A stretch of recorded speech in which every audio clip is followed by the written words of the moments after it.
are here to talk about breast cancer. We are here to talk about it because it's good to know about any kind of disease. You know, when you have an enemy, the best way to tackle that enemy is to know about the enemy. Because if you don't know the enemy, there is no way you can tackle that enemy. Anybody that tells you that cancer diagnosis is a death sentence, the person is lying.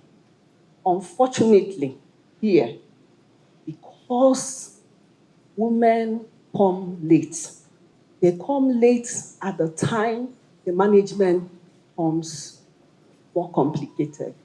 They come late when the management becomes so horrendously costly that even the richest person may not be able to handle the cost. Once the breast boards are there, you teach your girl child how to examine their breasts. Because I've seen 8-year-olds breast cancer, 14-year-olds with breast cancer, 16, 18. You see, Gutsy Experience has provided this forum.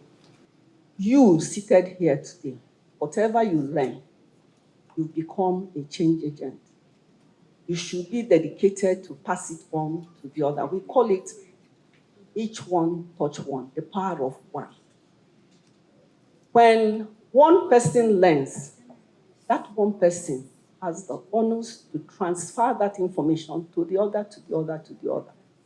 I'm sure we are all aware of infectious diseases that are called communicable diseases. Communicable diseases are because they can be transferred from one person to the other, either through contact, okay, tissue exchange, then you can have communicable disease. But we have non-communicable diseases where all the big diseases matters. Cancer is one of them.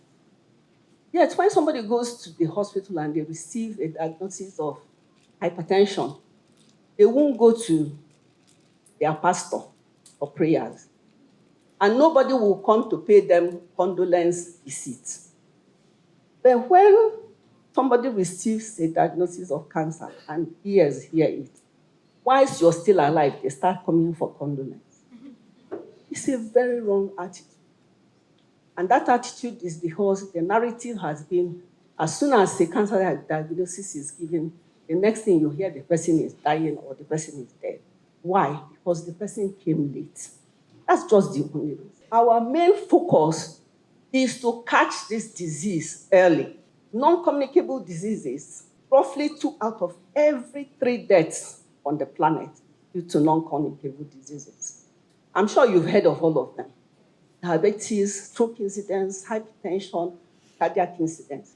The key thing about non-communicable diseases is that they represent a public health emergency in slow motion, preventable but neglected.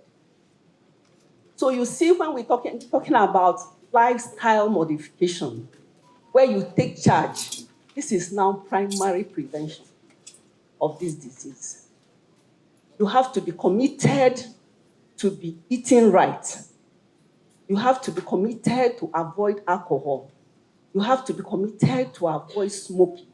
And that includes secondary smoking, which a lot of young people expose themselves to. But they say, I don't smoke. But truly, 60% of the effect of another person smoking, you are getting it. So it's preventable but neglected.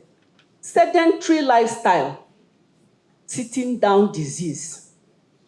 You sit down, you're doing madam. Yeah. You know, you don't want to move. And the older you get, the worse it becomes. When we say the word cancer, you think it's one disease. It's a group of over 200 diseases, and breast cancer is just one of them. And in breast cancer, there are many types. Sausages are class A1 carcinogen. Do the right thing. The more you exercise, the more you drink water. Replace all those drinks. Women are matching men for alcohol, whiskey, brandy, you know. Before, when you ask a woman, what do you want to drink soft? but not anymore. But even the soft is 10 cubes of sugar. So drink water. Water is life.